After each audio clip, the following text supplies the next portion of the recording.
Hello kids, हम लोग कक्षा 12वीं एनसीईआरटी जीव विज्ञान का 8वां चैप्टर पढ़ रहे हैं, मानव स्वास्थ्य एवं रोग। इसके पिछले दूसरे वीडियो में मैं आपको जन्मजात प्रतिरोधकता बताया है, जिसको हम इन्नेट इम्यूनिटी कहते हैं। अब हम इसको आगे बढ़ा रहे हैं और अब पढ़ रहे हैं हम लोग उपार्जित प्रतिरक्षा यानी एक्वायर्ड इम्यूनिटी। तो जैसा मैंने आपको पिछले वीडियो में बताया है कि इन्नेट इम्यूनिटी वे हैं जो हमको जन्म से अपनी माता से प्राप्त हो जाता है, और ये ऐसी हैं जो हमारे जिंदगी भर साथ रहती हैं। इनको हम कहते हैं इन्नेट इम्यूनिटी। जैसे कि हमारे जो भौतिक अवरोध हैं, जैसे कि त्वचा है, म्यूकस ग्रंथि है ना, लार है, आंसू है, इसमें पाए जाने वाले लाइसोजाइम एंजाइम है, इस टाइप को हम इन्नेट कह रहे थे। उपार्जित क्या है? देखिए, उपार्जित का मतलब होता है कमाया हुआ, अपना कमाया हुआ। ठीक है, तो अपना कमाया हुआ का मतलब क्या है? जैसे हमारे ऊपर किसी बैक्टीरिया वायरस ने अटैक किया, हमारे पास उसके प्रति प्रतिरोधकता नहीं है, हमारे पास उसके लिए एंटीबॉडीज का फार्मूला नहीं है। तो हमारा जो बी सेल है, बी लिम्फोसाइट सेल है, वो इनके विरुद्ध एंटीबॉडीज का निर्माण करते हैं, उनको सर्च करते हैं, उनको फार्मूला बनाते हैं और उस फार्मूले से उस बैक्टीरिया वायरस को नष्ट करते हैं। तो वो जो फार्मूला है फिर हमारे मेमोरी टी लिम्फोसाइट में स्टोर हो जाता है, मेमोरी के तौर पे संग्रहित हो जाता है। तो इस टाइप की प्रतिरक्षा जो हम लोग अपने जीवन में अपने संघर्ष से प्राप्त करते हैं विशेषकर, उसे हम कहते हैं उपार्जित। हालांकि इसमें हम क्या कर सकते हैं कि दूसरे जंतु से भी एंटीबॉडी बनवा के हम ले सकते हैं। मतलब ये है सीधा सा मतलब कि हमारे साथ जो जन्म से नहीं है, हम जन्म के बाद किसी तरह से अपने में या दूसरे जंतु में बनवा के उसको ले लें एंटीबॉडीज, ये दोनों उपार्जित लक्षण है। जैसे मान लो मैं एक फैक्ट्री चलाता हूं, तो मेरी फैक्ट्री में जो वर्कर हैं वो लोग काम करके मुझे कमा के दे रहे हैं, इस टाइप का भी हो सकता है, वो भी मेरी कमाई में शामिल है। और या तो मैं खुद काम करके अपनी कमाई कर रहा हूं तो भी मेरी कमाई में शामिल है। तो ये उपार्जित जो है दोनों तरह से कमाया हुआ हो सकता है। मतलब जो जन्म से हमको नहीं मिला, या तो हम खुद मेहनत करके कमाते हैं, मतलब हमारा शरीर खुद एंटीबॉडीज को सर्च करता है और बनाता है। ठीक है, ये होता है एक्टिव, इसे हम कहते हैं सक्रिय एक्टिव, जिसमें हमारा शरीर खुद मेहनत करता है। और दूसरा होता है जिसको हम दूसरे के शरीर में मेहनत करवाते हैं। जैसे मान लो सांप के जहर है, वेनम, उसको हम लोग क्या करते हैं, घोड़े के ब्लड में थोड़ा थोड़ा डालना शुरू करते हैं। तो घोड़े का जो ब्लड है उसके लिए एंटीबॉडी बनाना शुरू करता है और धीरे से एंटीबॉडी बना के उसको नष्ट करने के काबिल हो जाता है। फिर हम घोड़े के शरीर से उस एंटीबॉडी को निकाल लेते हैं ब्लड से और इंजेक्शन बना के रखते हैं। अब मान लो किसी व्यक्ति को सांप आके काट दिया, तो एक साथ हमारा शरीर उतना एंटीबॉडी तेजी से नहीं बना पाएगा, तो मौत हो सकती है। इसके लिए हम क्या करेंगे, घोड़े से निकाले हुए उसी एंटीबॉडी को हम इंजेक्शन के रूप में ले लेंगे, तो वो एंटीबॉडी अब उस सांप के जहर को नष्ट कर देगा हमारे शरीर में।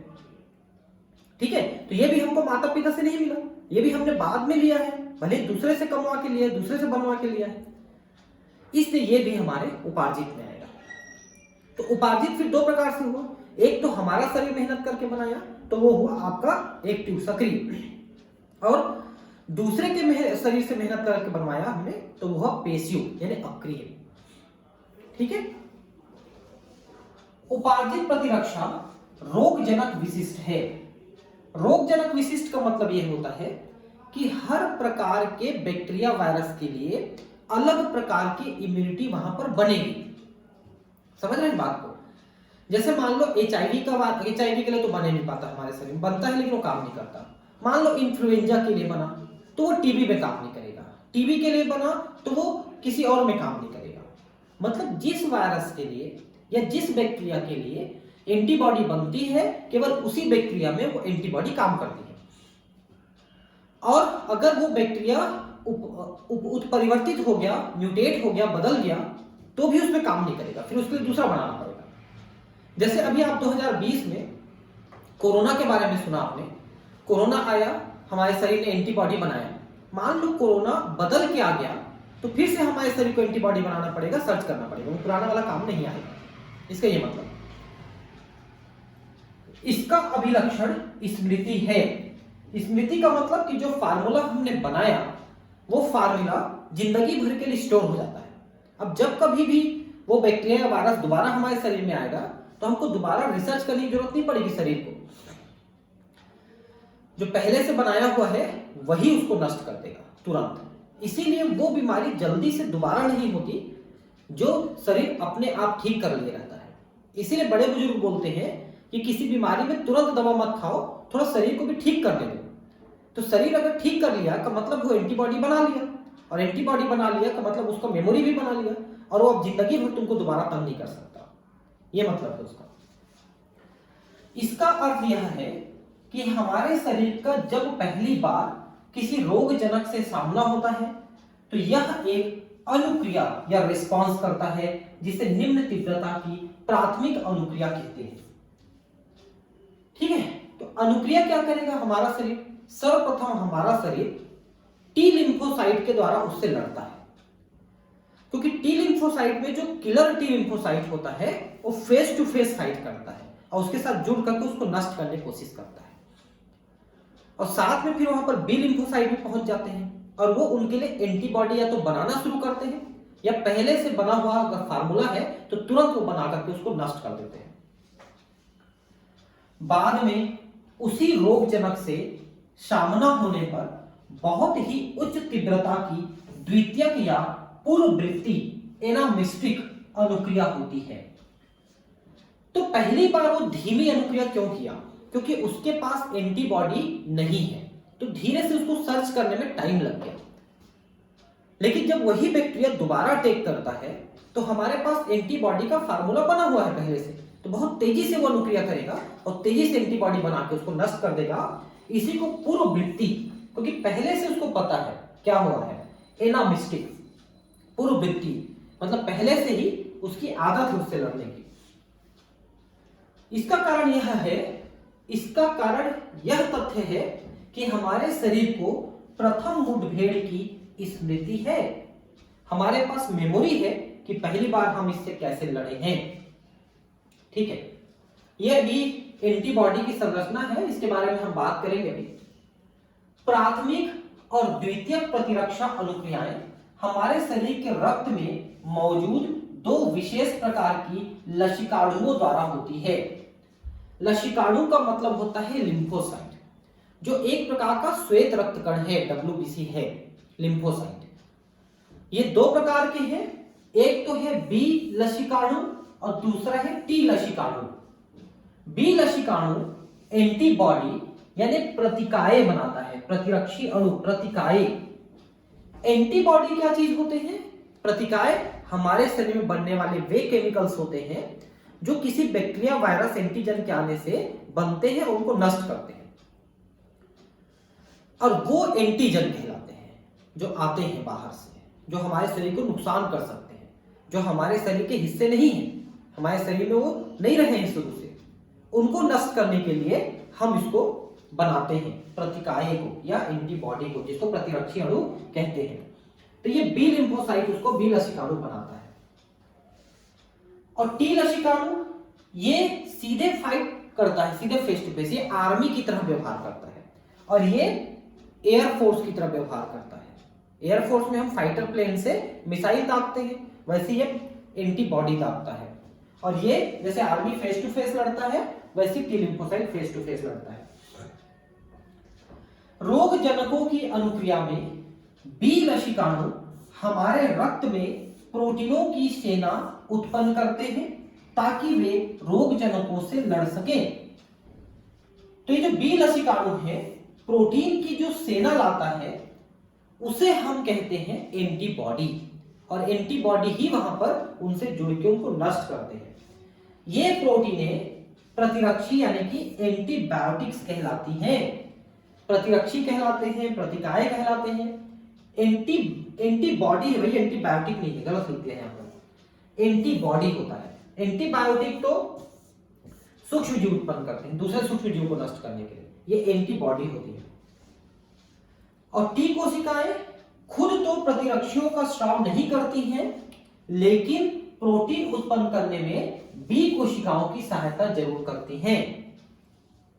ठीक है, टी लिम्फोसाइट खुद नहीं उत्पन्न करती प्रतिरक्षी अणुओं को, एंटीबॉडीज को, लेकिन उनको उत्पन्न करने में मदद करते हैं, क्योंकि वो उनको बताते हैं कि कौन सा एंटीजन आया है, कौन सा बैक्टीरिया वायरस आया है, ये उनके पास लाके उनको प्रेजेंट करते हैं। ठीक है, टी लिम्फोसाइट उनको बाइंड करके दिखाते हैं, देखिए कि ये आया है, इसको नष्ट करना है, ऐसा करके। ये एक एंटीबॉडी जो बी लिम्फोसाइट बनाता है, उस एंटीबॉडी की संरचना है, आप देख सकते हैं। इसमें यहां पर देखिए उसको ऐसे जोड़ दिया जाता है और जोड़ करके उसको नष्ट कर दिया जाता है। ठीक है, यहां पर दो जुड़ते हैं, समझ लो, एक इधर एक इधर। तो ये जो एंटीबॉडी की संरचना है, ये एक वाई के आकार की संरचना है, वाई के आकार की, और इसमें 4 पॉलीपेप्टाइड चेन्स हैं। आपको पता है कि कोई भी प्रोटीन पॉलीपेप्टाइड चेन्स की बनी होती है, और पॉलीपेप्टाइड चेन्स का मतलब होता है जिसमें एमिनो एसिड आपस में जुड़े हुए हैं। बहुत सारे एमिनो एसिड आपस में पेप्टाइड बॉन्ड द्वारा जुड़ते हैं, तो उसे हम कहते हैं पॉलीपेप्टाइड चेन। ठीक है, तो यहां पर भी पॉलीपेप्टाइड चेन है 4, 2 छोटे हैं और 2 बड़े हैं, 4 चेन हैं। तो जो छोटे हैं उनको लाइट चेन या लघु श्रृंखला कहते हैं, और जो बड़े हैं उनको हेवी चेन या दीर्घ श्रृंखला कहते हैं। भारी, हेवी और लाइट।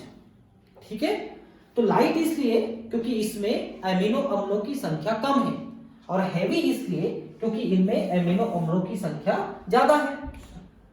ठीक है, अब इनमें भी वेरिएबल और स्टेबल दो भाग होते हैं। ये जो आपको दिख रहे हैं ये वेरिएबल रीजन है, और वेरिएबल का मतलब होता है बदल जाने वाले, यही चीजें बदलती हैं। अलग अलग प्रकार के बैक्टीरिया के लिए या वायरस के लिए हम अलग अलग प्रकार के एंटीबॉडी बनाते हैं, स्पेसिफिक होता है। तो उनमें जो अलग अलग बनते हैं उनमें यही वाले भाग बदलते हैं, ये वाले भाग, इनको वेरिएबल आर्म कहते हैं, वेरिएबल पार्ट कहते हैं। ये सभी जो श्रृंखलाएं हैं आपस में डाइसल्फाइड बॉन्ड द्वारा जुड़े हुए हैं। डाइसल्फाइड बॉन्ड, सल्फर सल्फर वाले बॉन्ड को डाइसल्फाइड बॉन्ड कहते हैं, उनके द्वारा ये जुड़े हुए हैं आपस में। और इनमें ये देखिए प्रतिजन बंधक स्थल है, जहां पर ये उस प्रतिजन को यानी एंटीजन को बाइंड करेगा। ठीक है, जैसे कि मान लो ये प्रतिजन बाइंडिंग स्थल है, तो प्रतिजन यानी बैक्टीरिया वायरस इसमें आके से जुड़ जाएंगे, इनको जोड़ेगा इसमें और इसको फिर नष्ट कर देगा, इसका ये मतलब है। ठीक है, तो इस तरह से ये 4 श्रृंखलाओं का 2 छोटे 2 बड़े श्रृंखलाओं का बना है। छोटे श्रृंखलाओं को अपन लाइट चेन कहते हैं और बड़ी श्रृंखलाओं को अपन हेवी चेन्स कहते हैं। ठीक है, तो प्रत्येक प्रतिरक्षी अणु में 4 पेप्टाइड श्रृंखलाएं होती हैं, 2 छोटी जो लघु श्रृंखलाएं कहलाती हैं, 2 बड़ी जो दीर्घ श्रृंखलाएं कहलाती हैं। इसमें प्रतिरक्षी को H2L2 के रूप में दर्शाया जाता है, हेवी और लाइट चेन के रूप में दिखाया जाता है, दो। हमारे शरीर में विभिन्न प्रकार के प्रतिरक्षी उत्पन्न किए जा सकते हैं, जिनमें से IgA, IgM, IgE, IgG और IgD, एक यहां पर कम लिखा है, IgD भी होता है। A from alpha, M from mu, E from epsilon, G from gamma और D फ्रॉम डेल्टा। ये 5 प्रकार के प्रतिरक्षी यानी एंटीबॉडी बनते हैं।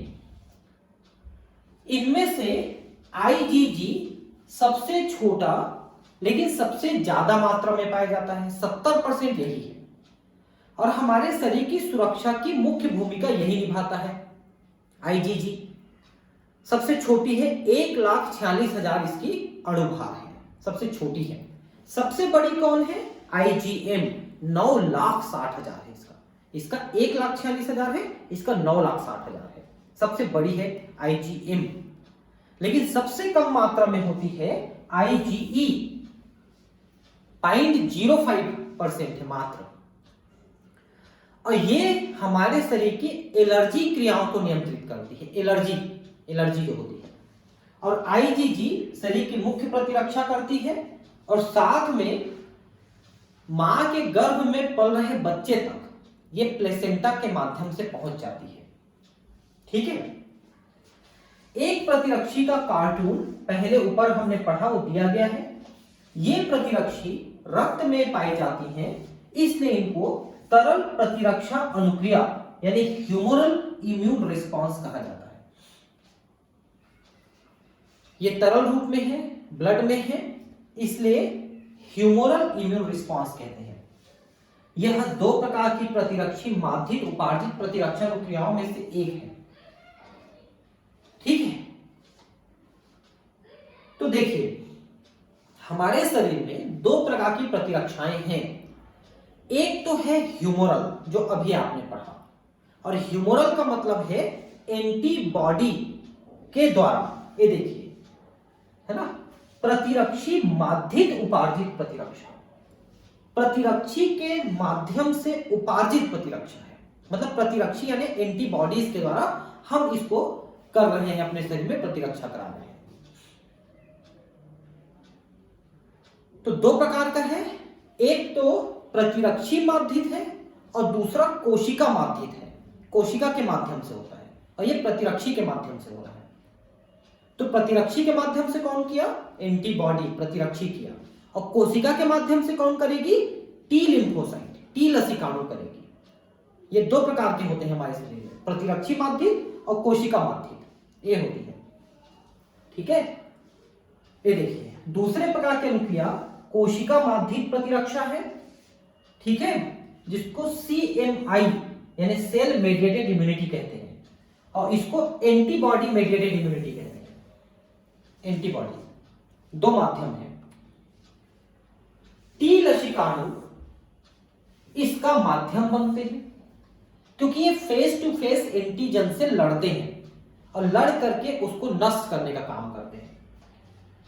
जब हृदय, नेत्र, वृक्क, यकृत जैसे अंग संतोषजनक रूप से काम करना बंद कर देते हैं, तो एकमात्र उपचार प्रतिरोपण होता है।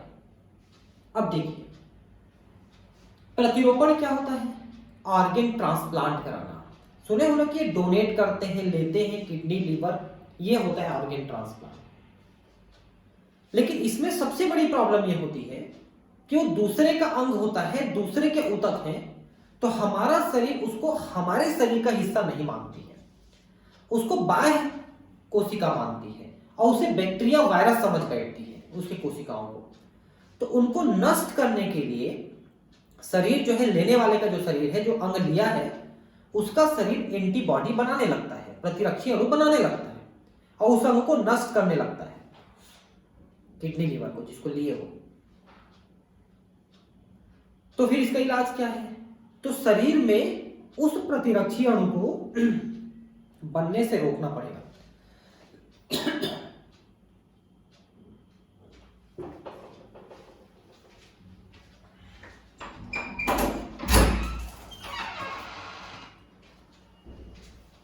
तो कैसे रोकेंगे? उसके लिए हम स्टेरॉइड लेते हैं। स्टेरॉइड क्या होते हैं? वो हालांकि हमारे शरीर के हार्मोन है, लेकिन उसको हम इंजेक्शन के रूप में लेते हैं। तो वो हमारे शरीर के एंटीबॉडी बनने को रोक देती है, जिससे उस अंग के विरुद्ध जो एंटीबॉडी बन रहा है वो भी रुक जाती है, लेकिन बाकी एंटीबॉडी भी रुक जाते हैं। तो शरीर रोगों से लड़ने में थोड़ा कमजोर पड़ जाता है, तो दूसरे रोग होने लगते हैं उसको। तो इसका मतलब ये है कि अगर किसी व्यक्ति का किडनी खराब हुआ और उसने दूसरे व्यक्ति से किडनी लेके लगवा भी लिया, तो भी उसकी जिंदगी उतनी आसान नहीं है, उसको बहुत सारी दवाइयां खाते रहनी पड़ती है जिंदगी भर। तो एकमात्र उपचार प्रतिरोपण होता है, जिससे रोगी सामान्य जीवन जी सके। किसी उपयुक्त दाता की तब तलाश शुरू होती है। एक बात आप समझिए कि जो लेने वाला है और देने वाला है अंग, दोनों जितने क्लोज रिलेटिव रहेंगे, जितने निकट संबंधी रहेंगे, उनके ऊतक उतने ज्यादा मिलते हैं। जैसे समरूप जुड़वे, जो एक जैसे दिखने वाले भाई भाई या एक जैसे दिखने वाले बहन बहन जो जुड़वे पैदा होते हैं, उनके ऊतक एक जैसे होते हैं, वो एक दूसरे को दे देंगे तो शरीर अपना ही समझता है। लेकिन जैसे भाई बहन है या भाई भाई बहन बहन है, एक ही बच्चे हैं, मतलब एक ही माँ बाप के बच्चे हैं, उनका उससे थोड़ा कम मिलेगा, लेकिन काफी हद तक मिलेगा। उसके बाद माँ बाप का मिलता है बच्चे के साथ, उसके बाद दूसरे संबंधियों का मिलता है और फिर अननोन का मिलता है। मतलब जितने ज्यादा दूर संबंध होते जाता है उनके ऊतक की मैचिंग उतनी कम होते जाती है और उसका शरीर उसके विरुद्ध उतनी ज्यादा एंटीबॉडी बनाने लगती है।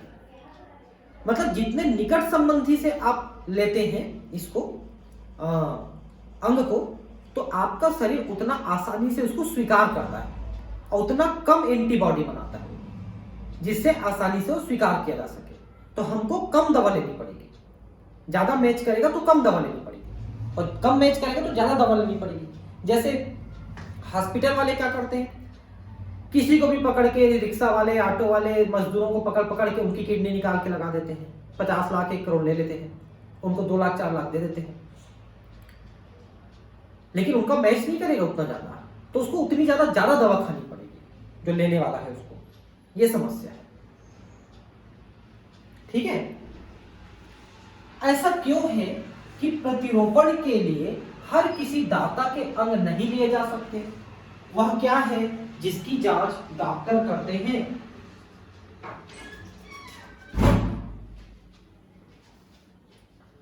किसी भी स्रोत, पशु, अन्य प्राइमेट या किसी भी मानव का ग्राफ्ट नहीं लगाया जा सकता।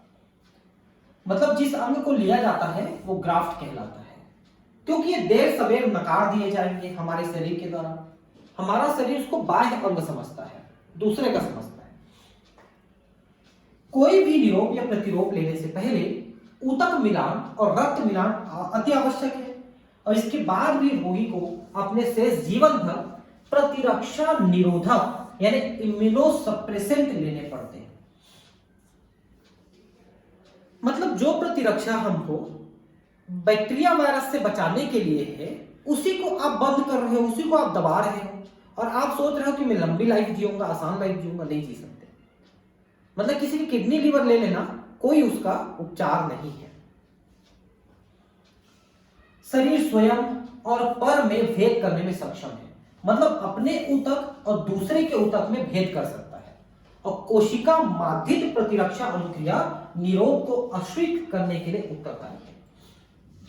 और टी लिम्फोसाइट और बी लिम्फोसाइट दोनों उत्तरदायी है, लेकिन यहां पर सिर्फ कोशिका माध्यित लिखा है, तो एनसीईआरटी को आप याद रखिए कि जो टी लिम्फोसाइट है वो उसके विरुद्ध भिड़ जाएगा और उसको नष्ट करके छोड़ेगा। ये दिक्कत है।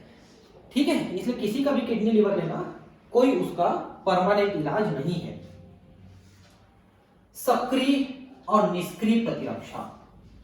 तो अभी मैंने आपको एक चीज बताया था कि अगर हमारे शरीर में कोई बैक्टीरिया वायरस आया और हमारे शरीर ने मेहनत करके उसके लिए एंटीबॉडी बनाया तो ये सक्रिय रहेगा, लेकिन हम दूसरे के शरीर में बनवा करके उससे मेहनत करा के लेते हैं तो हमारा शरीर उसमें सक्रिय नहीं है, इसलिए निष्क्रिय हो। जैसे मैंने आपको बताया, सांप के जहर के लिए हम घोड़े से बनवाते हैं, डिप्थीरिया के लिए हम भेड़ से बनवाते हैं, या मदर जो है अपने बच्चे को प्लेसेंटा के माध्यम से देती है। तो ये सभी चीजें जो है ये है आपकी निष्क्रिय। और सक्रिय कौन सी है? आपका शरीर खुद मेहनत करे, वो सक्रिय है। जब परपोषी प्रतिजनों का सामना करता है तो उसके शरीर में प्रतिरक्षी पैदा होते हैं, हमारे शरीर में एंटीबॉडी बनते हैं। प्रतिजन जीवित या मृत रोगाणु या अन्य प्रोटीनों के रूप में हो सकते हैं। अब देखिए, जैसे मान लो ये बैक्टीरिया है, मान लो ये निमोनिया पैदा करता है, तो इस बैक्टीरिया से हमको प्रॉब्लम नहीं है। बैक्टीरिया के ऊपर जो एंटीजन लगा हुआ है, जो विषैले पदार्थ लगे हुए हैं, उससे हमको दिक्कत है। तो या तो बैक्टीरिया जीवित अवस्था में पहुंचे तो, या मरी हुई अवस्था में पहुंचे तो, या उसका केवल ये एंटीजन पहुंचे तो हमारा शरीर उसके लिए एंटीबॉडी बनाएगा ही बनाएगा और टी लिम्फोसाइट उससे लड़ेगा ही लड़ेगा। ठीक है, तो प्राकृतिक तौर पे कोई पहुंच रहा है और हमारा शरीर उसके लिए बना रहा है तो प्राकृतिक हो गया। लेकिन हम क्या करते हैं? वैक्सीनेशन करते हैं, टीकाकरण करते हैं, जैसे भी कोरोना के लिए। उसमें हम क्या करते हैं, उसी बैक्टीरिया वायरस को हम या तो कमजोर कर देते हैं या उसको मार देते हैं या उसमें से एंटीजन को निकाल के रख लेते हैं और उसको इंजेक्शन के रूप में लगा देते हैं। तो चूंकि ये कमजोर किए हुए हैं, मरे हुए हैं या केवल एंटीजन है, तो हमारे शरीर में वृद्धि नहीं कर सकते, इसलिए हमारे शरीर में उस बीमारी को पैदा नहीं कर सकते। लेकिन हमारा शरीर उसके लिए एंटीबॉडी बनाएगा, उसके लिए फार्मूला सर्च करेगा, समझ रहे हैं? और जब फार्मूला सर्च हो जाएगा तो उसको रख लेगा वो मेमोरी के तौर पे, और जब वास्तव में कोई बैक्टीरिया, वही वाला बैक्टीरिया जीवित अवस्था में पहुंच गया तो तुरंत उसको मार सकता है। इसीलिए जिस बीमारी के लिए टीका लग चुका है, वैक्सीन लग चुका है, वो बीमारी जिंदगी भर जल्दी से नहीं हो पाती उस व्यक्ति को। क्यों नहीं हो पाती? क्योंकि वो वहां पर एंटीबॉडी बना चुका है और एंटीबॉडी का फार्मूला उसके पास है। इसलिए इसे हम कहते हैं कृत्रिम तौर पे प्रतिरक्षा डेवलप करना। अगर वो अपने आप आता, जैसे अभी देखिए कोरोना के लिए हुआ, कोरोना के लिए हम वैक्सीन बना लिए हैं, अब वैक्सीन लोगों को लगा रहे हैं तो लोगों के शरीर में वो एंटीजन को भेज रहे हैं, उस वायरस को कमजोर करके भेज रहे हैं।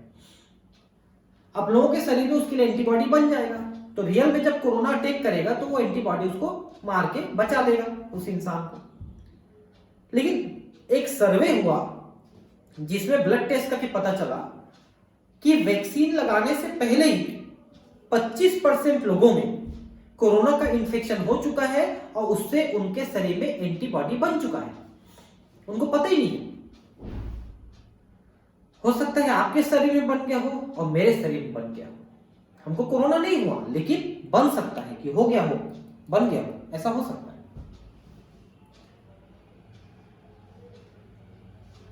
ठीक है, इस प्रकार की प्रतिरक्षा सक्रिय प्रतिरक्षा या एक्टिव इम्यूनिटी कहलाती है। एक्टिव का मतलब हमारा शरीर खुद उसके लिए एंटीबॉडी बनाएगा मेहनत करके। सक्रिय प्रतिरक्षा धीमी होती है और अपनी पूरी प्रभावशाली अनुक्रिया प्रदर्शित करने में समय लेती है, क्योंकि पहली बार जब वो एंटीबॉडी सर्च कर रही है तो उसमें कुछ घंटे, कुछ दिन या कुछ महीने भी लग सकते हैं, इसलिए वो धीमी होती है। प्रतिरक्षीकरण यानी इम्यूनाइजेशन, ये क्या चीज हो? तो वही टीकाकरण के दौरान जानबूझकर रोगाणुओं का टीका देना अथवा प्राकृतिक संक्रमण के दौरान संक्रामक जीवों का शरीर में पहुंचना सक्रिय प्रतिरक्षा को प्रेरित करता है।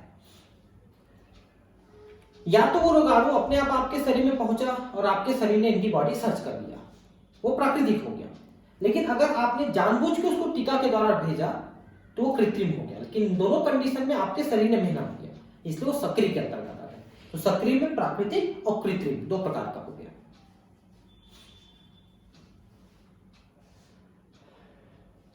जब शरीर की रक्षा के लिए बने बनाए प्रतिरक्षी सीधे ही शरीर को दिए जाते हैं तो यह निष्क्रिय प्रतिरक्षा या पैसिव इम्यूनिटी कहलाती है।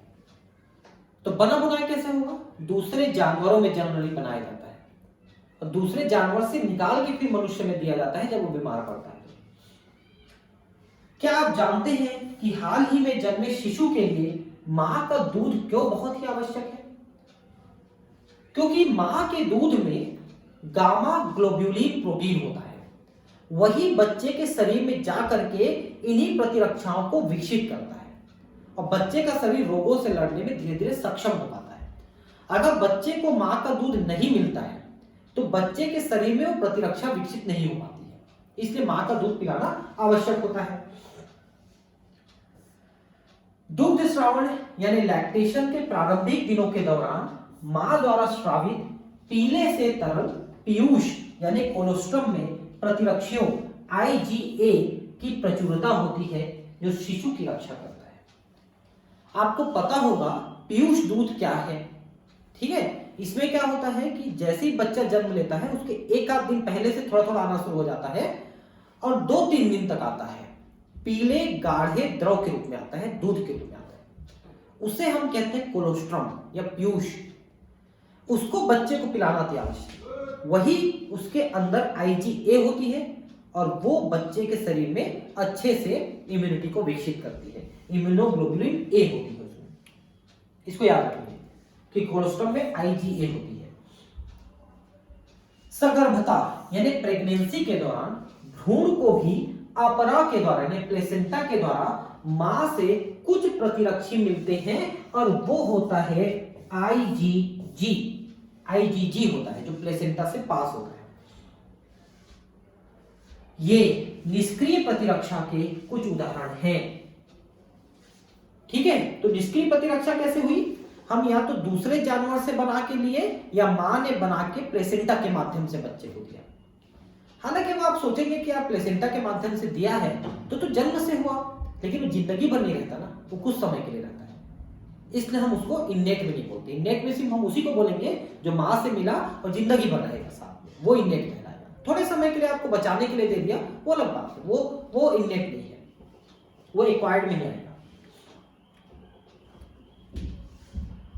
टीकाकरण और प्रतिरक्षीकरण। तो टीकाकरण में मैंने आपको बताया हम क्या करते हैं।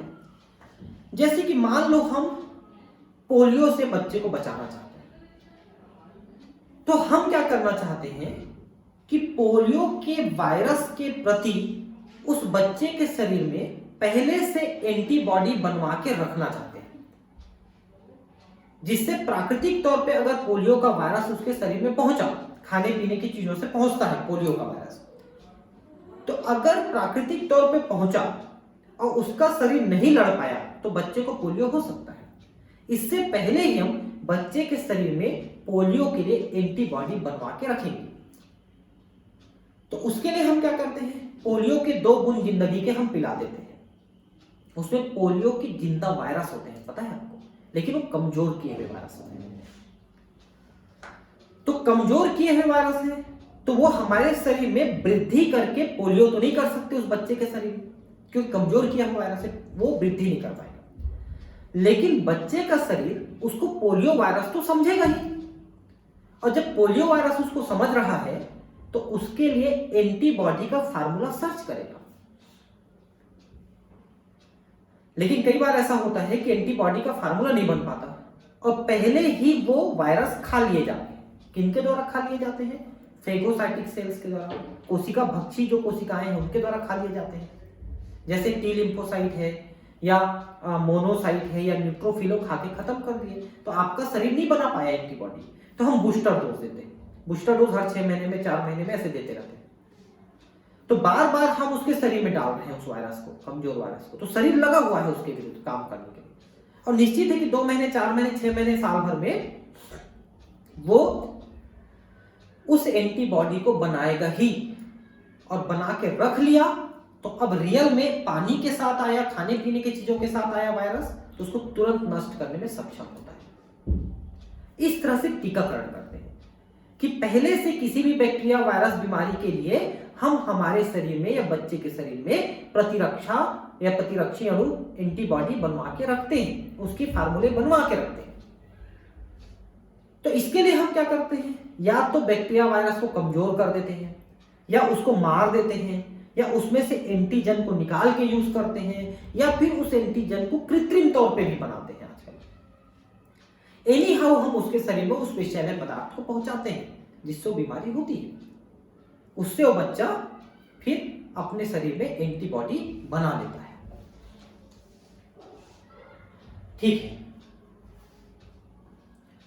प्रतिरक्षीकरण या टीकाकरण का सिद्धांत प्रतिरक्षा तंत्र की स्मृति के गुण पर आधारित है। टीकाकरण में रोगजनक या निष्क्रियित या दुर्बलीकृत रोगजनक टीका की प्रतिजन प्रोटीनों को निर्मित शरीर में प्रवेश कराई जाती है। तो हम उसी बैक्टीरिया वायरस को किसी भी तरीके से शरीर में भेजते हैं, कमजोर करके, मार के, जैसे कि इन प्रतिजनों के विरुद्ध शरीर में उत्पन्न प्रतिरक्षाएं वास्तविक संक्रमण के दौरान रोगजनित कारकों को निष्प्रभावी बना देती है। ठीक है, तो पहले से हमने एंटीबॉडी बनवा के रख लिया है। टीका स्मृति बी और टी कोशिकाएं भी बनाते हैं जो परिवर्ती प्रभावन यानी सब्सिक्वेंट एक्सपोजर होने पर रोगजनक को जल्दी से पहचान लेती है और प्रतिरक्षियों के भारी उत्पादन से हमलावर को हरा देती है। तो परिवर्ती प्रभावन क्या है कि पहले से वो तैयार बैठे और कोई अटैक हुआ तो एनकाउंटर करके उनको तुरंत खत्म कर सकते हैं, क्योंकि पहले से हथियार उसके विरुद्ध हम बना के रखे हैं। हम जान रहे हैं कि कैसा रहेगा वो दुश्मन, हम उसको कैसे नष्ट कर सकते हैं, तो पहले से हथियार बना के रखते हैं। अगर व्यक्ति किन्हीं ऐसे घातक रोगाणुओं से संक्रमित होता है जिसके लिए फौरन प्रतिरक्षों की आवश्यकता होती है, जैसे टिटनेस में, तो प्रभावकारी निष्पादित प्रतिरक्षों या प्रति आविष एंटीटॉक्सिन एक ऐसी निर्मित जिसमें आविष के लिए प्रतिरक्षाएं होती हैं, वो टीके के रूप में सीधे ही दिए जाने की जरूरत होती है। देखिए, आपको कोई चोट लग गई, कील लग गया या कोई लोहे से चोट लग गया, आग से चोट लग गया, तो आप क्या लगवाते हो? टिटनेस का इंजेक्शन लगवाते हो। आपको पता है टिटनेस का इंजेक्शन क्या चीज है? उस टिटनेस के इंजेक्शन में वही एंटीबॉडी है जो टिटनेस के बैक्टीरिया से लड़ेगी। तो उसको हमने कहां से बनवाया है? हमने दूसरे जीव से बनवाया है। दूसरे जीव के शरीर में बनवा के उसको निकाल के रख लिए हैं, और अचानक आपके शरीर में ज्यादा टिटनेस के बैक्टीरिया आ गए तो हम उसको लगा दिए, या वैसे डिप्थीरिया आ गए तो लगा दिए, डिप्थीरिया के लिए भी वैसे बनवाते हैं, या सांप ने काट दिया तो सांप के जहर के लिए बनवा के रखे, उसको ले लिए। तो अचानक बहुत ज्यादा मात्रा में रोगाणु के प्रवेश कर जाने से या विष के प्रवेश कर जाने से हम उसके लिए एंटीबॉडी पहले से बनवा के रखते हैं दूसरे जीवों के द्वारा, उसको हम लेते हैं। ठीक है। सांप के काटे जाने के मामलों में भी रोगी को जो सुई लगाई जाती है उसमें सर्प जीवित वेनम के विरुद्ध निष्पादित प्रतिरक्षी होते हैं। इसको हम घोड़े से बनवाते हैं। घोड़े के शरीर में थोड़ा विष डाल देते हैं सांप का, तो घोड़े का शरीर उसके लिए एंटीबॉडी बनाता है, फिर उसके ब्लड से एंटीबॉडी निकाल के इंजेक्शन में रख लेते हैं, उसी को लगाते हैं सांप के काटने पर। इस प्रकार का प्रतिरक्षीकरण निष्क्रिय प्रतिरक्षीकरण कहलाता है, क्योंकि हमारा शरीर इसके लिए मेहनत नहीं किया है, दूसरे का शरीर मेहनत किया है, लेकिन फिर भी हमने इसको जन्म के बाद ही दूसरे से या अपने से प्राप्त किया है। इसलिए है तो एक्वायर्ड वाला, उपार्जित वाला, लेकिन निष्क्रिय है। हमारा शरीर उसके लिए मेहनत नहीं किया, इसलिए निष्क्रिय है। पुनर्योगज डीएनए, रिकॉम्बिनेंट डीएनए प्रौद्योगिकी से जीवाणु या खमीर ईस्ट में रोगजनक की प्रतिजनित पॉलीपेप्टाइड का उत्पादन होने लगा है। देखिए, जैसे कि मान लो ये एक बैक्टीरिया है, मान लो ये न्यूमोनिया का बैक्टीरिया है। न्यूमोनिया के बैक्टीरिया के पास ये एंटीजन है जो हम में न्यूमोनिया पैदा करता है। तो इस एंटीजन को बनाने वाला जीन इसके डीएनए में है, न्यूमोनिया के डीएनए में ये एंटीजन है, बनाने वाला जीन है। तो हम इस जीन को निकाल लेते हैं और इसको किसी दूसरे बैक्टीरिया को दे देते हैं जीन को। अब इस बैक्टीरिया में भी ये एंटीजन बनाने की क्षमता आ गई, या हम इसको ईस्ट को दे देते हैं तो ईस्ट में भी ये क्षमता आ जाती है कि उस एंटीजन को बना सके। इसको रिकॉम्बिनेंट डीएनए टेक्नोलॉजी कहते हैं। जेनेटिक इंजीनियरिंग में पढ़ते हैं अपन इसको, बायोटेक्नोलॉजी, जेनेटिक इंजीनियरिंग। आगे के चैप्टर्स में आएंगे, मैं आपको पढ़ाऊंगा उस चीज को। और अगर आप लाइव क्लास ज्वाइन किए हो मेरी, तो उसको तो बहुत जल्दी मैं लाइव क्लास में पढ़ाने वाला हूँ। अभी अनुवांशिकता पढ़ रहे हैं, फिर हम उसके बाद बायोटेक्नोलॉजी वगैरह भी पढ़ेंगे। तो ज्यादा अच्छा है कि आप लाइव क्लास भी ज्वाइन कर लें, क्योंकि इसमें तो खाली एनसीईआरटी पढ़ा रहा हूं मैं, और उसमें मैं आपको कोटा लेवल में पढ़ा रहा हूं। तो सुबह होती है 7 से 8 बायोलॉजी की मेरी 1 घंटे की क्लास, उसके लिए सिर्फ 399 रुपए ले रहा हूं 1 महीने का। और ज्वाइन करके एक बटन दिखेगा, है ना, इस बटन को दबाएंगे तो पेमेंट ऑप्शन में चले जाएंगे आप, और वहां पर आप 399 का पेमेंट करेंगे तो आपको डेली लाइव क्लास के लिंक मिलेंगे, जो सुबह आप 7 बजे अटेंड कर सकते हो, नहीं तो दिन भर में कभी भी अटेंड कर सकते हो। ठीक है, तो ये लाइव क्लास आप अटेंड करते होंगे तो आपको पता होगा इस बारे में। ठीक है, तो रिकॉम्बिनेंट डीएनए टेक्नोलॉजी यानी जेनेटिक इंजीनियरिंग के द्वारा हम दूसरे बैक्टीरिया या ईस्ट के द्वारा उस एंटीजन को बना करके उसको निकाल लेते हैं, और उसको थोड़ा सा उस एंटीजन को, उस विषैले पदार्थ को भी थोड़ा सा डिटॉक्सिफाई करते हैं। तो डिटॉक्सिफाई करने के बाद वो टॉक्सॉइड कहलाता है, टॉक्सॉइड, और उसको भी शरीर में भेजते हैं टीकाकरण के रूप में, जिससे वो टीकाकरण हो जाता है, शरीर उसके लिए प्रतिरक्षा बना लेती है, प्रतिरक्षा तंत्र विकसित कर लेती है।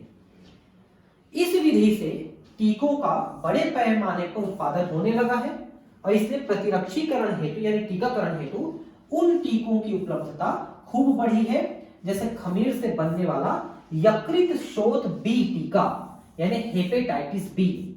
आपको पता है हेपेटाइटिस एक प्रकार का पीलिया का रोग है जो बैक्टीरिया से होता है। Hepatitis A B C D E 5 प्रकार के होते हैं,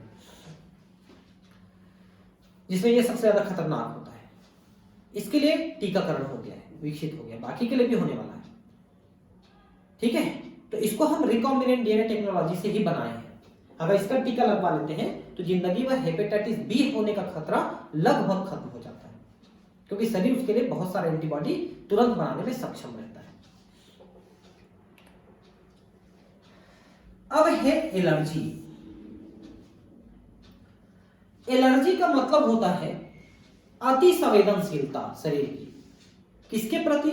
किसी विशेष प्रतिजन, किसी विशेष परिस्थिति, ठंड है, गर्मी है, पॉलन ग्रेन है यानी कि परागकण है, धूल है, इनमें से और भी कई चीजें हैं, इनके प्रति शरीर की संवेदनशीलता है। जब शरीर इन शरीर से इनका सामना होता है, शरीर का इनसे सामना होता है, तो शरीर ठीक से लड़ नहीं पाता है, तो शरीर में अत्यधिक मात्रा में हिस्टामिन सिक्रीट होने लगता है, स्रावित होने लगता है, और शरीर में अजीब तरीके से जो है रिएक्शन होने लगता है, जैसे छींकें आने लगती हैं, आंखें लाल हो जाती हैं, आंख से पानी आने लगता है, शरीर में दाने हो जाते हैं, चकत्ते हो जाते हैं, खुजली होने लगती है। तो ये सारी प्रॉब्लम्स एलर्जी होती है। आपके साथ कितनी बार ऐसा हुआ होगा कि आप किसी नई जगह गए हैं और बिना किसी स्पष्ट कारण के छींकना और घरघराहट के साथ सांस लेना शुरू करते हैं, और जब आप उस जगह से लौट आते हैं तो आपके लक्षण गायब हो जाते हैं, क्योंकि उस जगह पे वो चीज ज्यादा है, वहां के वातावरण में जिसके प्रति आप एलर्जिक हो। जैसे ज्यादातर लोग कभी गार्डन में जाते हैं, धूल वाले एरिया में जाते हैं, ज्यादा ठंडी ज्यादा गर्मी वाले एरिया में जाते हैं, तो इस टाइप की प्रॉब्लम होती है। मैं भी हाईली एलर्जिक रहा हूं ठंड के प्रति। ठंड जैसे आती थी मुझे छींके, सर्दी और एकदम नाक बंद होने की समस्या थी, लेकिन होम्योपैथी दवा और योगा के द्वारा मैंने इस चीज को लगभग पूरा ठीक कर लिया है। आप लोग देखोगे मैं बीच बीच में अभी कभी कभी छींकता हूं एक आध बार। पहले तो बहुत छींकता था यार, मैं क्लास भर में 25 बार छींक चुका रहता था, 1 घंटे क्लास में, हर 1 मिनट 2 मिनट में छींकता था। लेकिन अब तो बहुत कम हो गई है, क्योंकि होम्योपैथी और योगा ने काफी हद तक मेरे एलर्जी को यानी इम्यूनिटी को बढ़ा दिया, एलर्जी को कम कर दिया।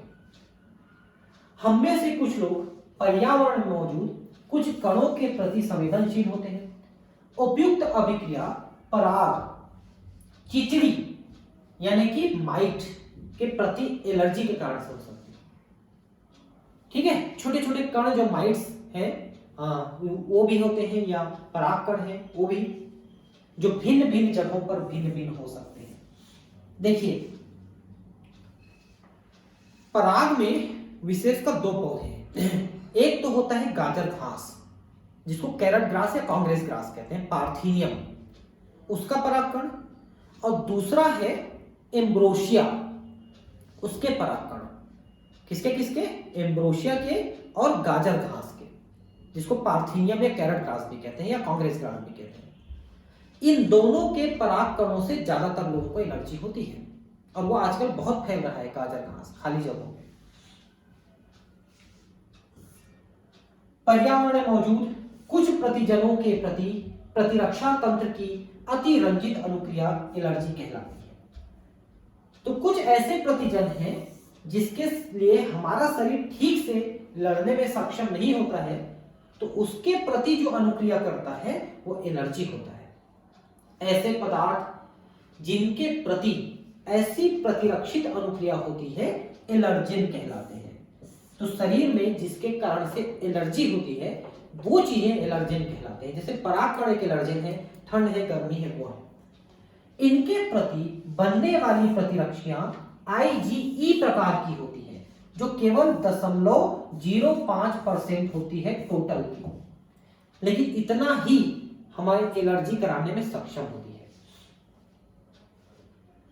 एलर्जन के सामान्य उदाहरण हैं धूल में चीचड़ी, चीचड़ी मतलब माइट्स, ठीक है, ये होते हैं। परागकण है ना। प्राणी लघु शल्क यानी डेंड्रफ, देखिए ये जो सिर में डेंड्रफ होता है, डेंड्रफ क्या है पता है आपको? शरीर, ये जो सिर की त्वचा है जिसको हम स्कैल्प कहते हैं, उसमें एक प्रकार के फंगस का इन्फेक्शन हो जाता है, जिससे उसके छोटे छोटे टुकड़े निकलने लगते हैं सिर की त्वचा के, उसे हम डेंड्रफ कहते हैं। डेंड्रफ अगर आपको है तो उसको कम करने का तरीका यह है कि एक तो आप शैम्पू लगाना बंद कर दो, आप उसके जगह ग्लिसरीन वाली साबुन लगाओ, है ना। कुछ कंपनियों के ग्लिसरीन साबुन आते हैं, इसे ट्रांसपेरेंट होता है, देखना हो साबुन, उसको लगाइए बाल धोने के लिए। और जब भी आप बाल धोते हैं तो बाल सूखने के बाद 4-5 बूंदे देसी घी, गाय का देसी घी, उसको गर्म करके ऐसे ऐसे स्कैल्प में ऐसे लगाइए, थोड़ा सा रगड़िए उसमें, मतलब मालिश करिए। तो सर्दियां आपके बाल की जितनी भी समस्याएं हैं, बाल झड़ना, बाल का सफेद होना, डैंड्रफ का होना, ये सारी समस्याएं धीरे धीरे हल हो जाएंगी। अभी पिछले 2-2.5-3 महीने से मैं इस प्रयोग को कर रहा हूं। उससे पहले मेरे बाल बहुत ज्यादा झड़ रहे थे, मैं गंजा होते जा रहा था, लेकिन उसको लगाया हूं अभी 2-3 महीने हुआ है, अब मेरे बाल झड़ने पूरी तरह से रुक चुके हैं और जो डेंड्रफ था वो भी 50% ठीक हो चुका है। 6 महीने में आपकी पूरी समस्या हल हो जाएगी। उसके बाद भी आप उसको लगाते रहिए, बाल को सफेद होने से रोकेगा आपको, आप किसी भी उम्र में बाल काले रहेंगे आपके। देसी घी और कोई चीज मत लगाइए, शैम्पू तो भूल के मतलब ये नाली में डाल दीजिए, गाड़ी धो लीजिए उससे। शैम्पू सबसे खराब चीज है बाल की, किसी भी कंपनी का, ठीक है। एलर्जी अनुक्रियाओं के लक्षणों में छींकना, पनीली आंखें, मतलब आंखें लाल और पानी बहने लगती है, बहती नाक, सांस लेने में कठिनाई शामिल है। इसमें क्या होता है कि शरीर की जो मांस कोशिकाएं हैं उनमें से हिस्टामीन और सीरोटोनिन जैसे रसायनों के निकलने का कारण होता है एलर्जी, विशेषकर हिस्टामीन के कारण से होता है। हिस्टामीन क्या करता है? हमारे शरीर की रक्त वाहिकाओं को चौड़ा कर देती है, और रक्त वाहिकाओं के चौड़े हो जाने से उनमें से जो छलने लगते हैं, ज्यादा छलने लगती है ब्लड, और उसके कारण से एलर्जी पैदा होती है। हिस्टामीन इसका मुख्य कारण है। एलर्जी का कारण जानने के लिए रोगी को संभावित एलर्जनों की बहुत ही थोड़ी सी मात्रा टीके द्वारा दी जाती है और प्रतिक्रिया का अध्ययन किया जाता है। देखिए, एलर्जी का एक टेस्ट होता है। टेस्ट करते हैं एलर्जी का, कैसे टेस्ट करते हैं? तो डॉक्टर के पास ऐसे करीब करीब 70-80 प्रकार के ऐसे एक बक्से में, छोटी छोटी डिब्बियों में, वाइल में, बॉटल्स में दवाई होती है। वो क्या चीज होती है पता है?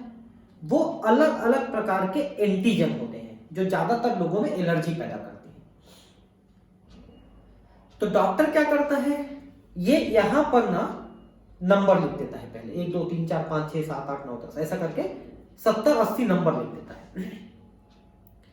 और वो डिब्बियों में भी नंबर लिखा हुआ है, किस चीज का एलर्जी है, उसका एलर्जन है, उसका नंबर लिखा हुआ है।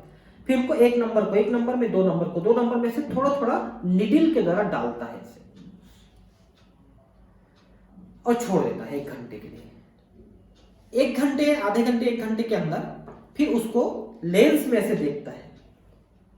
तो जिस चीज के प्रति आपके शरीर में एलर्जी है, उस चीज का एंटीजन डाला जहां पर, वहां पर छोटा सा सूजन आ जाता है। उसको देखता है लेंस में, दिख जाता है उसको, और नोट कर लेता है कि 35 नंबर में सूजन आया, 40 नंबर में सूजन आया, ऐसे। और फिर देख लेता है 35 नंबर में कौन सा एलर्जन है, तो पता चला कि वो पॉलन ग्रेन है, या पता चला वो धूल का कण है, या पता चला वो माइट है। ऐसे करके 70-80 प्रकार के होते हैं। मेरा कराया हुआ इसमें, मेरे को बहुत पहले बचपन में कराए थे, 4th-5वीं क्लास में पढ़ा था तब कराए थे। तो मुझे कोई चीज से नहीं निकला था, तो डॉक्टर ने कहा आपको ठंड से एलर्जी है। ठंड का टेस्ट कैसे करें? ठंड का कोई एंटीजन थोड़ी होता है भाई, ठंड तो ठंड है, तो इससे आपको एलर्जी है बताया। तो नागपुर में टेस्ट हुआ था। प्रतिहिस्टामीन एड्रेनालिन और स्टेरॉइडों जैसी औषधियों के प्रयोग से एलर्जी के लक्षण जल्दी घट जाते हैं। जो एंटी एलर्जी दवाएं होती हैं जैसे मोंटेल्यूकास्ट है, सेट्रिजीन है, एविल है, ये यही करते हैं कि हिस्टामिन के स्रावण को रोक देते हैं, बंद कर देते हैं, जिससे शरीर के एलर्जी वाली जो समस्या है वो तुरंत रिलीफ कर देती है। लेकिन ये कोई इलाज नहीं है, क्योंकि आपका शरीर बार बार यही क्रिया करेगा, आप कितने बार दवा खाएंगे। तो परमानेंट इलाज ये है कि आपके शरीर की ताकत को बढ़ाइए, उसकी प्रतिरक्षा तंत्र को विकसित कीजिए, मजबूत करिए, तो फिर वो ऐसी क्रिया नहीं करेगा। जिसकी प्रतिरक्षा मजबूत है उसको एलर्जी नहीं होती। तो वही मैंने किया, एलर्जी जो होम्योपैथी की दवा लिया और साथ में योगा किया थोड़ा बहुत। मैंने तो होम्योपैथी दवा ने काम किया है। लेकिन आधुनिक जीवन शैली के फलस्वरूप लोगों में प्रतिरक्षा घटी है और एलर्जनों के प्रति संवेदनशीलता बढ़ी है। भारतवर्ष के महानगरों के अधिकाधिक बच्चे पर्यावरण के प्रति संवेदनशीलता के कारण एलर्जियों और दमा से पीड़ित रहते हैं। इसका कारण है बच्चों के प्रारंभिक जीवन काल में उन्हें बहुत रक्षित पर्यावरण में रखना हो सकता है। समझे क्या लिखा है? बच्चों को आजकल के माता पिता धूल में खेलने नहीं देते, धूप में जाने नहीं देते, ठंड में जाने नहीं देते, तो शरीर लड़ ही नहीं पाता है, विकसित ही नहीं कर पाता है प्रतिरक्षा। फिर अचानक उसके प्रति वो लोग सामना करते हैं तो प्रतिरक्षा है ही नहीं, लड़ने की क्षमता है ही नहीं, आपको सिखाया ही नहीं गया कैसे लड़ना है। इसलिए बचपन में बच्चों को खेलने देना चाहिए, गर्मी में, ठंड में, धूल में, बारिश में, सब में जा बेटा खेल। शरीर का सामना होगा तो वो उसके लिए प्रतिरक्षा विकसित करेगा, क्योंकि बचपन में ही विकसित कर सकते हैं, जवानी में विकसित नहीं होता, क्योंकि थाइमस नष्ट हो चुका रहता है। थाइमस 7 साल की उम्र तक रहता है, उसके बाद धीरे धीरे नष्ट हो जाता है, फिर शरीर प्रतिरक्षा नहीं विकसित कर सकती, थोड़ी बहुत कर सकती है, ज्यादा नहीं। और बचपन में जब तक थाइमस है ना, आप किसी के प्रति प्रतिरक्षा बहुत जल्दी विकसित कर सकते हो, ये उसकी विशेषता होती है। तो बहुत ज्यादा बच्चों को बचा के नहीं रखना चाहिए। आजकल के माता पिता यही सोचते हैं, अरे नहीं बेटा धूल है मत खेल, खराब हो जाएगा, बीमार पड़ जाएगा। अरे खेलने से बीमार पड़ेगा, ठीक होगा, तब तो प्रतिरक्षा आएगा। अब है स्व प्रतिरक्षा, ये बहुत खतरनाक चीज है। देखिए, शरीर की एक विशेषता आपने देखा कि शरीर बाह्य कोशिकाओं के प्रति समझदार होती है, वो समझ जाती है कि बाहर से आई हुई कोशिका है और उसके प्रति वो एंटीबॉडी बनाती है, जिससे वो नष्ट हो जाती है। लेकिन मान लो शरीर अपने ही किसी अंग के प्रति प्रतिरक्षा चालू कर दे, उसके प्रति एंटीबॉडी बनाने लग जाए, जैसे थायराइड के लिए होता है और भी कई चीजों के लिए होता है, तो शरीर अपने ही अंग का दुश्मन बन जाए, अपने ही शरीर के भाग का दुश्मन बन जाए और उसी के प्रति एंटीबॉडी बनाने लग जाए, तो सोचिए कितना खतरनाक कंडीशन होता है। भाई भाई का दुश्मन हो जाए तो फिर आप कहां से उनको बचा पाओगे? शरीर खुद ही नष्ट करने में तुल जाएगा तो आप कैसे बचाओगे उसको? इसे कहते हैं स्व प्रतिरक्षा। आजकल ये भी बहुत कॉमन हो गया है। उच्चतर कोशिकाओं में विकसित स्मृति आधारित उपार्जित प्रतिरक्षा अपनी कोशिकाओं और विजातीय जीवों जैसे रोगाणुओं के बीच भेद करने की क्षमता पर आधारित है। हमारा शरीर भेद कर पाता है तभी लड़ पाता है। भेद कर सकने की इस क्षमता का आधार क्या है, यह हमें अभी भी पता नहीं चला है। वैसे थोड़ा पता यह चला है कि हमारे शरीर का जो 6वां क्रोमोसोम है, किसी भी कोशिका का जो 6th क्रोमोसोम है हमारे शरीर के WBC की, वो आने वाली कोशिका को पहचानती है, उसके क्रोमोसोम्स को पहचानती है कि ये हमारा है कि नहीं है, हमारा नहीं है तो नष्ट करेंगे उसको। फिर भी इस बारे में 2 उप सिद्धांतों को समझना होगा। पहला, उच्चतर कशेरुकी विजातीय अणुओं और विजातीय जीवों को भी पहचान सकते हैं, है ना, बाहर की चीजों को पहचान सकते हैं, ये तो जानते हैं। प्रयोगात्मक प्रतिरक्षा विज्ञान इस संबंध में जानकारी देता है। दूसरा, कभी कभी अनुवांशिक और अज्ञात कारणों से शरीर अपनी ही कोशिकाओं पर हमला करने लगता है। इसके फलस्वरूप शरीर को क्षति पहुंचती है और यह स्व प्रतिरक्षा रोग कहलाती है। शरीर अपना ही दुश्मन बन गया।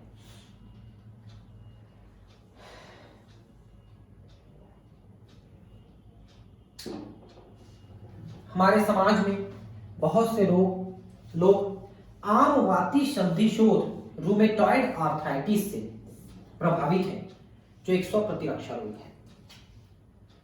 इसमें क्या होता है रूमेटॉइड आर्थराइटिस में कि शरीर के हमारे जो जोड़ हैं, हड्डियों के जोड़, ठीक है, इसकी सतह पर, झिल्लियों पर कुछ कण बन जाते हैं जिनको रूमेटॉइड पार्टिकल्स कहते हैं, और इन कणों के कारण से वहां पर जोड़ में घर्षण होने लगता है, जिससे वो जोड़ डैमेज होने लगती है। भाई आप कोई चिकना जोड़ है, उसमें रेत डाल दोगे तो घिस नहीं जाएगा वो सरफेस, वैसे ही हो जाता है, और इसको ठीक करना बहुत मुश्किल काम है रूमेटॉइड आर्थराइटिस को। तो ये भी एक प्रकार का स्व प्रतिरक्षा है जो शरीर अपने ही अंग के विरुद्ध, उस जोड़ के विरुद्ध, उस मेम्ब्रेन, उस झिल्ली के विरुद्ध बना देती है, ठीक है। पेनस पार्टिकल्स कहते हैं, पेनस जो पार्टिकल्स कण वहां पर बन जाते हैं, ठीक है। और कौन कौन सा है पता है उसमें? एक तो ऑटो इम्यून थायराइडिज्म है, थायराइड के प्रति इम्यूनिटी बन जाती है, और वैसे ही एक होता है मायस्थेनिया ग्रेविस, जिसमें हमारे जो पेशियां हैं वो जो संवेदना ग्रहण करते हैं उनको, उन्हीं ग्राही पार्टिकल्स को नष्ट कर देते हैं जो संवेदना ग्रहण करते हैं, जिससे मसल्स कॉन्ट्रैक्ट रिलैक्स होते हैं। कहां से ग्रहण करते हैं? तंत्रिका कोशिकाओं से। जैसे तंत्रिका कोशिकाएं आई हैं, ठीक है, और ये हमारी पेशियां हैं, तो पेशियों में ऐसी सतह में कुछ संवेदना ग्रहण करने वाली ग्राही होते हैं, जो यहां से निकले हुए रसायन एसिटाइल कोलिन को ग्रहण करके मैसेज को पेशी के अंदर पहुंचाते हैं, जिससे पेशी में संकुचन होती है। तो वो जो है ये इसको नष्ट कर देते हैं हमारे शरीर के एंटीबॉडी। तो जो मसल्स हैं, पेशियां हैं, वो संवेदना ग्रहण नहीं कर पाती है, तो पैरालाइज हो जाती है, फिर वो संकुचन शिथिलन नहीं कर पाएंगी, तो लकवा मार देगा, ठीक है। तो ये जो टॉपिक है, आगे शरीर में प्रतिरक्षा तंत्र क्या होता है, कैसे और विकसित होता है, कहां कहां पर क्या क्या चीजें हैं, इनको हम नेक्स्ट क्लास में पढ़ते हैं तो ज्यादा ठीक रहेगा, है ना। ठीक है, अगले क्लास में मिलते हैं। Thank you.